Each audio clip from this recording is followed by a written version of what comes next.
Hello everyone, greetings and thank you for being with us again here with Cooking with SPO. Today we have a lovely treat for you, both in person and with what we will be cooking. Yahoo! So welcome and take a seat, get comfortable, and let's get cooking. All right.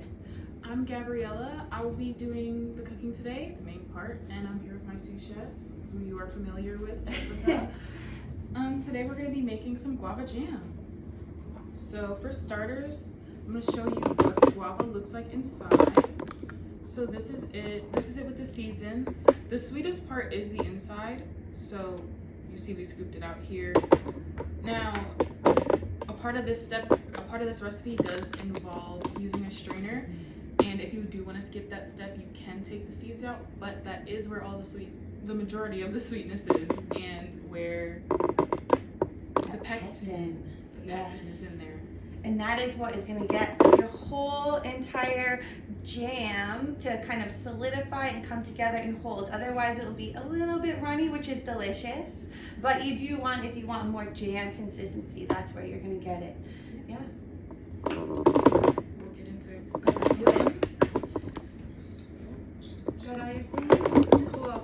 And one cool thing we've been learning about, we did some research, right, about guavas, because it's not something you don't grow it here often. That's right. And so the history of this is kind of, I don't know, a bit of a mystery. Apparently it's been in cultivation for about 5,000 years. Well, that's a long which time. is, you know, a long time. And they first have record about where it was, which is in Peru at 800 BCE. Wow. BCE. Yeah, and then 600 years later, it came into Mexico. And then it traveled on through colonists, bringing it to a wide variety of places throughout the world. But from that, it is both seen as somewhat invasive, but also culturally really important for people who have had this on their land for quite some time. So there's a little bit of, I don't know, tension around that. I can imagine. Yes, one can imagine, right?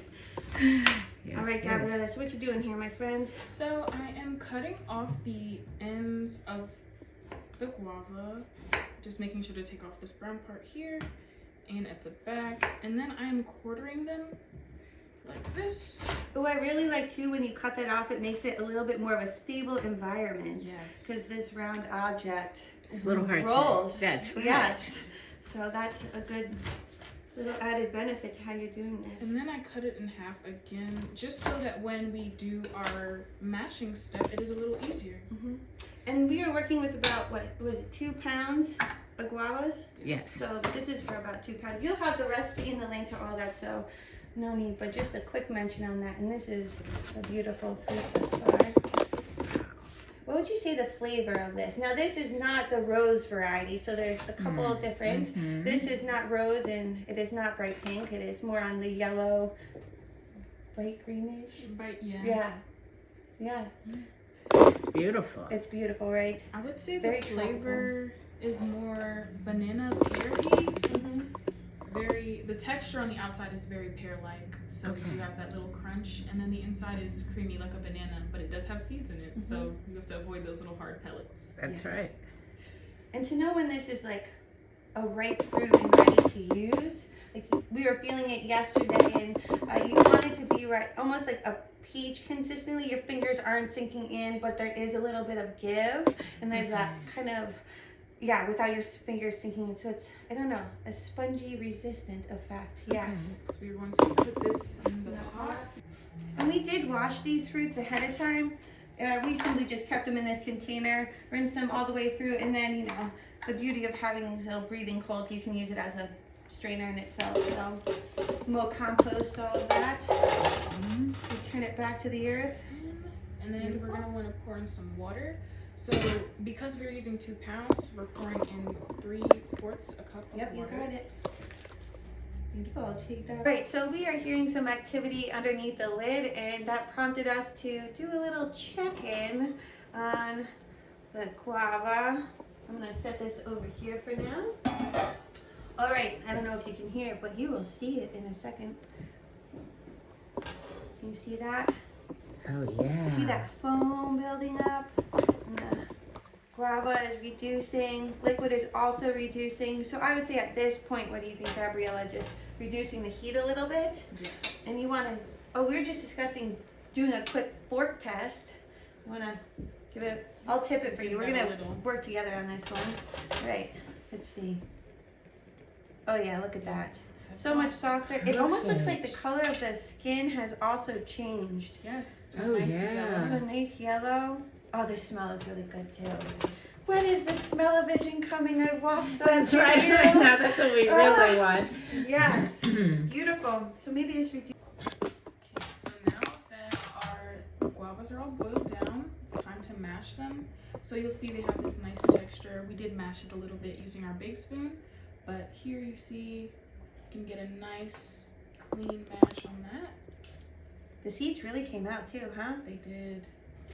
Oh, and then we were saying before, I think it was in the very beginning, that you could skip essentially, if you have like a high-powered blender, you can take your guavas, I would add a little bit of water and process it really in the blender, and then this step is a lot easier. You would just then be reducing it down, which would bring you to the step that we're about to embark on. So.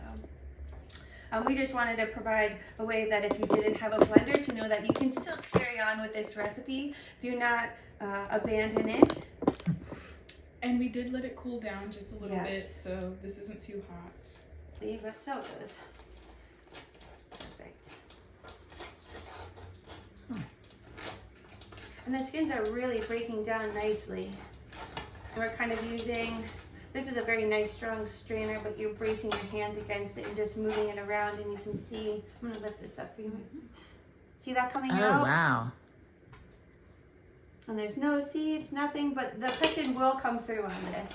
And really the spoon seems to be great, and I really like this method of us using fork and spoon, because you're able to push it through, and this is really mashing it up and is also making me feel like I'm part of this whole process. It's so fun to be together. We're also gonna mention there's some medicinal benefits to this, and it seems like depending on what country the guava is being consumed, kind of like lends to what its medicinal purposes are. So, well, on this package it says it boosts your immune system and has a high vitamin C. It's been used to help with diarrhea. It's been used to improve eyesight. It's been used to help with digestion. So there's some really great beneficial medicinal properties. I do say that, you know, if you are on some type of medication, just make sure you look and read up on if this is safe for you to eat, because some things can, you know, interact with medicine. Lemon juice is always really good with it. One, it adds a really nice acidity and I would say a brightness to things. And it also helps retain color, which is great. We don't need a lot of lemon juice or zest for this. And what I'm going to use is a cheese grater. I would encourage you to keep the lemon whole, because zesting half of a lemon just is kind of terrifying for me. You do what you would like, but I am not going to embark on that journey. I have been there before with things. So just rubbing it across like this. And of course the fragrance of this lemon zest is going to just be so wonderful to experience. Okay. I love this cheese grater. Look how thoughtful these people are. Woo! I know, and it was very inexpensive, so that's wonderful. Let me check in with my chef to see a little bit more. What do you think? Oh, that's perfect. Okay, super. All right, so we have that. And then I got this at a thrift store. So good. Right. I love this because it separates the pits out and the pulp as well. And then you just, you can tip it over and there you go. So just gonna use this. You can also do this by hand. But I think if you have some type of gadget in your kitchen, you should at least use it, and this is a perfect time to use this, and it's fun. This is another great activity for kids too, to do this part. And you can make lemonade with the other half, or you can just juice this up, put it in a container, and throw it in your fridge or freezer, and it'll be Good for a very long time. Freezer it will last for a year, if not more, but I would say a year is safe, right? I'm gonna scrape this off so Gabriella can just put it in when she is ready for that, and that will be towards the end, I believe. Reaching our last kind of, I don't know, mashing and straining of this. Yeah, make sure when you do this, you scrape your spoon off, and then what I find is super helpful is you go along here and you kind of clear up the bottom of your strainer, and that will allow more pulp to go and flow through easier. So this is what it looks like. Oh, that looks wonderful. It's beautiful. Wow. Has a nice consistency to it. It's very, smells custardy, like a It sweet does. I custardy. know. Yeah. So the next step will be we're going to take this, we're going to transfer it back into the pot, and I did my best to get all the seeds and other remaining bits of the cooking down of the guava out, and I just put that into the sieve and strained it on through. And just so you know, the heat is off. I'm doing this with no flame underneath. Just makes me feel a little bit more comfortable, and I'm not worrying about that. You do whatever is right for you. You can lick the spoon or the bowl if you want to. That's full immersion experience is encouraged. There you Okay. So for every pound of guava, you add 1 cup of sugar. I have not tried this with honey or any type of sugar alternative. Feel free to do that if that is best for you. You can try to reduce the amount of sugar if you would like. I'm gonna get bold. Please redo. That is like doesn't have a lot of water to it, and now you're adding sugar. And you're gonna try to get it to a temperature of 220. In that process, though, you could burn something. So just kind of take this part easy.